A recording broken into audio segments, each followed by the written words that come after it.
வேளாங்கண்ணி மாதா பேராலயத்தில் கிறிஸ்துமஸ் விழா கோலாகலமாக கொண்டாடப்பட்டது. திறந்தவெளி கலையரங்கில் சிறப்பு திருப்பலி நடத்தப்பட்டது. அப்போது இயேசு கிறிஸ்து பூவுலகில் பிறந்ததாக நற்செய்தி வாசித்ததும் குடிலில் குழந்தை இயேசுவுக்கு பாதிரியார்கள் தீர்த்தம் தெளித்தனர்.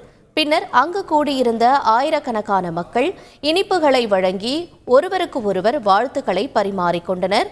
உலகில் அமைதி நிலவ வேண்டியும் வெள்ளத்தால் பாதிக்கப்பட்ட மக்கள் மீண்டு இயல்பு நிலைக்கு திரும்பவும் பிரார்த்தனை நடத்தப்பட்டது.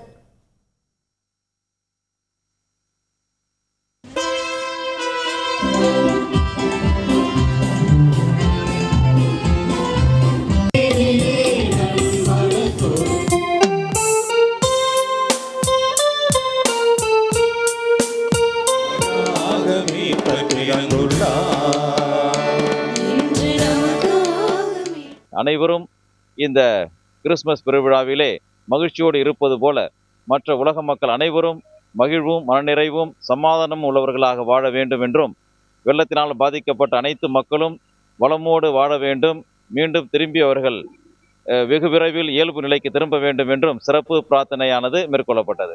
தமிழகத்தின் பல்வேறு பகுதிகளில் உள்ள தேவாலயங்களில் கிறிஸ்துமஸ் பண்டிகை கோலாகலமாக கொண்டாடப்பட்டது.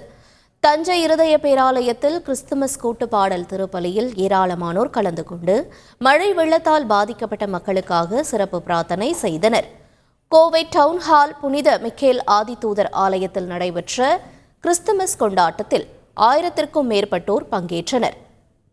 நீலகிரி மாவட்டம் உதகையில் உள்ள தூய இருதய ஆண்டவர் பேராலயத்தில் உதகை மறை மாவட்ட ஆயர் அமல்ராஜ் தலைமையில் இரவு நேர சிறப்பு திருப்பலி நடைபெற்றது.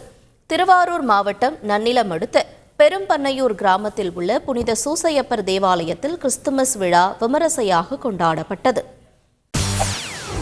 செய்திகளை உடனுக்குடன் தெரிந்து கொள்ள உடனே சப்ஸ்கிரைப் பண்ணுங்க.